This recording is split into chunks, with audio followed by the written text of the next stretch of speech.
What's poppin', everybody? This is the cartoon kid Ray Rollins, and today I'm continuing my reviews of Infinity Train with Book 3, Episode 4, the Chat Chalet, or Chat, whatever the hell car. I'm just gonna say Chat Chalet Car, or whatever. But you guys know the drill, man. Before I start breaking this episode down, I'm gonna have to give y'all that episode breakdown. So somehow we transfer to a new car where Grace, Simon, Tuba, and Hazel are stuck in a blizzard, right? Not sure if it's a new thing that hasn't been touched on before previously in other seasons, but I guess each car has their own individual weather patterns, which I guess you can say kind of makes sense, but the train is a magical train, so hey, anything goes, man. It's a no-holds-barred up in there. So the four of them get into a snowball fight. And Tuba, I gotta mention it, man. Tuba ends up smacking Simon with this big old snow, I'm gonna call it a boulder, a snow boulder. And Simon's like, armistice, you know, basically want to call a peace treaty. And they all eventually end up trying to seek out shelter. Now, during this snowball fight, two things happen. Grace ends up tossing a snowball at Simon, and she ends up noticing that her number's going down. So they keep playing with snowballs and whatnot. Tuba ends up smacking Simon with his big old snow boulder. That's what I'm gonna call it, snow boulder. It's not a snowball, a snow boulder. And Simon, obviously knowing he's in a losing battle, he's gonna call for an armistice, a peace treaty in a sense. So they all come to the conclusion that they need to take shelter, and they end up stumbling across a cabin. And it so happens to be that the owner or the resident of this cabin is the cat, man. The old granny cat, whatever you want to call her, from season 1 and season 2, the con cat. That's what I'm gonna call it, a con cat. And Simon's immediate reaction is, yo, I don't want to be around you. Get the hell away from me. We can't stay here. But because of the big old blizzard going on, it's turned from a snowstorm into a huge ass blizzard. They gotta stay there. They end up being snowed in. And throughout this little mini episode, we see that Simon has nothing but bad feelings towards the cat. And we see that he doesn't want her talking to Hazel, don't even want her conversating with Hazel. And eventually, later on in the episode, we basically learn why. The reason why Simon hates the cat is because when he came on the train at 10 years old, the cat was basically his guide, his guardian in a sense, his Tuba. And the cat basically ended up abandoning him to die. Now, the whole specifics of the situation at this point are unknown. Look at me, I'm sounding like a fucking newscaster. But basically, some shit went down and the cat abandoned him, and Grace came to save Simon, which explains why he's so loyal to Grace. And that's because she saved his life. And it further explains why he hates the cat. Now I'm going to go more in depth with other scenes of the episode, but to end this summary off, they basically end up utilizing Randall as a means of stopping the blizzard. You see, the blizzard is caused by a whole bunch of Randalls having a snowball fight, because obviously Randall is water, if you haven't watched the previous seasons of Infinity Train. And a whole bunch of Randall was basically imported to that car by the cat. And the many different portions of Randall are having a snowball fight. So Simon has this fantastic idea. I'll give him points on this. I'm not a science person, but I'll give him points on this. He basically boils Randall and causes him to kind of expand. And he basically ends up saying, yo, there's been an armistice, we're calling off the snowball fight, which basically causes all the Randalls to be like, all right, it's a truce, we're done having our snowball fight, that's it, that's all, the blizzard's over. Simple ending, right? And we see the whole ending of the episode play out where, you know, they're getting ready to continue on their path and journey, that being Simon, Grace, Tuba, and Hazel. And the cat's like, au revoir, you know, give him the basic French goodbye. And he's like, yeah, au revoir, and just shuts the door on her. And the episode ends there. Now, my first initial thoughts for this episode are that it's cool to see the cat as well as Randall. I don't know why I was really thinking Randall was the donut holder guy, but no, Randall's the water. So it's cool as hell to see throwbacks from previous seasons. We see Randall and we see the cat, which I gotta say, man, I absolutely hated the cat in season 1 because she turned on Tulip. And I was like, damn, we get to see her again in season 2. Obviously, still didn't like her. And who knows, man. She was kind of bogus to one of the villains, which kind of makes me like her a tad bit more because, hey, Simon probably deserved it. Maybe not at that age, but it turns out that the cat is a motherfucking con and that she should never, ever be trusted. But I will have to say it was cool to see her again. I'm not a huge fan of Randall the Water, okay? I don't care much about Randall, but it was cool to see the cat again. Getting on to moments-wise of the episode, I gotta say, Simon's history with the cat was great. Now, you can say it was a little bit played up and dramatized a little too quickly, but you know what? It's a 10-minute episode, and you can only build to the big climax so much. Not even that it was a huge climax, okay? We just basically found out a little bit more about Simon's history and that how he came onto the train. He obviously, as we found out from the previous episode, wasn't aligned with Grace before he got onto the train. He found her when he was on the train, but he was first aligned with the cat. The cat, as he said, was his tuba, and she basically left him to die. And Grace came to save him. And I said earlier, that explains why he's so loyal, why he's so close with Grace. And having that be expanded on more in this episode a little bit was gold, which is good. Huge points to the writers for that, especially for utilizing one of their old characters from back in the day, or back in the series rather.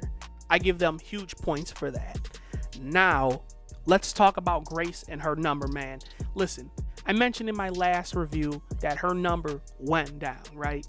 And I'm not necessarily sure if I mentioned this, but the whole question that really was in my head was, how is she going to find out? And how is she going to react when she finds out? Obviously, during the snowball fight, we see that she sees her number going down, and she's absolutely befuddled by that. She's just looking at it, and she gets distracted. She gets taken completely out of the game. And I have to mention this really quickly. That's when Tuba takes over and straight up clobbers Simon, right? And Simon, you see he's all frustrated because he got snow all over him. And Tuba basically manhandles him and scrubs the snow off his face. And listen, it just sounded so brutal when she rubbed her hand across his face. Just sound like freaking somebody rubbing 2 stacks of wood together to start a campfire. Okay, that's how brutal it sounded.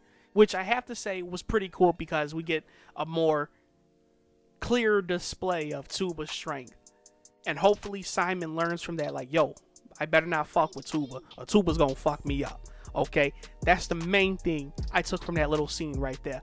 But to get back to Grace and her number, after Simon's whole situation with the cat, we get to see the whole conversation with them. And Grace basically, she gets absolutely distracted by seeing her number go down. Okay?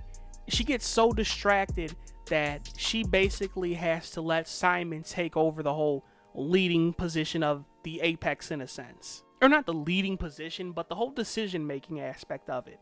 Obviously, Simon's flustered by seeing the cat in this cabin. He doesn't want to be around her. But he keeps asking Grace, what do I do? What do I do? And she just basically snaps at him like, yo, man, do I got to make all the decisions for you? Figure this out on your own. So she gets completely, as I said earlier, taken out of the game. She can't function because she's too flabbergasted at seeing her number go down. But after we have Simon's big conversation with Hazel about the cat, we basically get a moment between them two alone, referring to the whole situation with how Simon's reacting to the cat. Now, she basically tells him that her number's going down and she can't stop it, which is good because we know that she'll end up finding her way off the train eventually. But she was like, I don't know how you guys would react to seeing my number go down, man. I don't want you guys to think any lesser of me.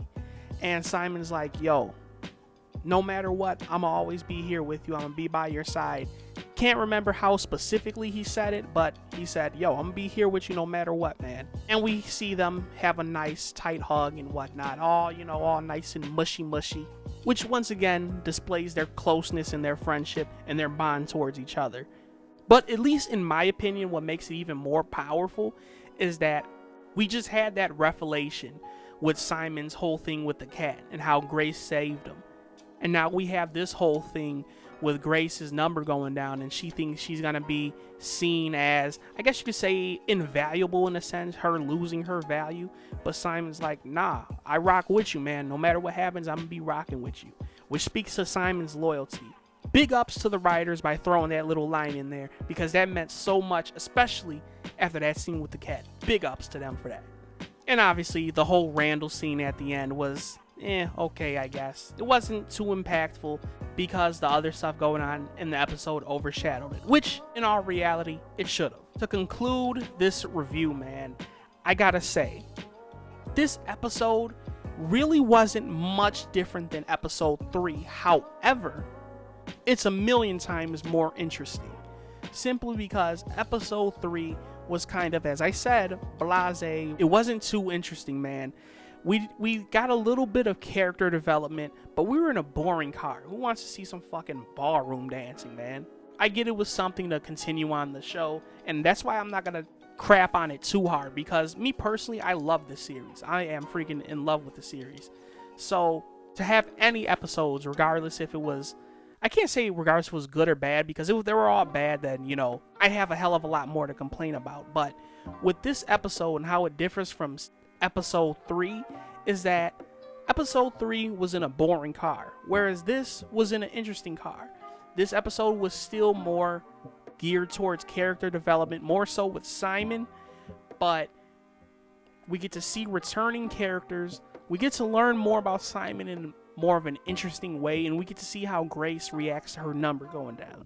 So we have all these interesting elements in this episode, whereas episode 3 was just a little bit of conversation. You get to see them dance, yada yada yada. That was kind of boring, in my opinion. Or not boring, but pretty lackluster, I guess would be the more appropriate term. But this episode was interesting just in the aspect of we get to see Simon and his backstory be explained a lot more, and we get to see the return of one interesting character, that being the cat, and one lame character being Randall. And that's what sets these 2 episodes apart. Now, to close it out, man, my rating for this episode, I'll give it a nice 7 out of 10. The previous episode I gave a 6.5. Obviously, with this being better, I'm going to give it a higher rating. So 7 seems like it'll do this episode justice. As I said, man, this differs from episode 3 because it's just simply more interesting. It pretty much accomplishes the same goals, as developed a little bit more around the 2 characters, Grace and Simon. But it did it in an interesting way, man. We get to learn an interesting facet of Simon's backstory and how he got on the train. And once again, we get to see how and why Grace and Simon are so close with one another. Grace ended up saving his life after the cat ended up betraying him.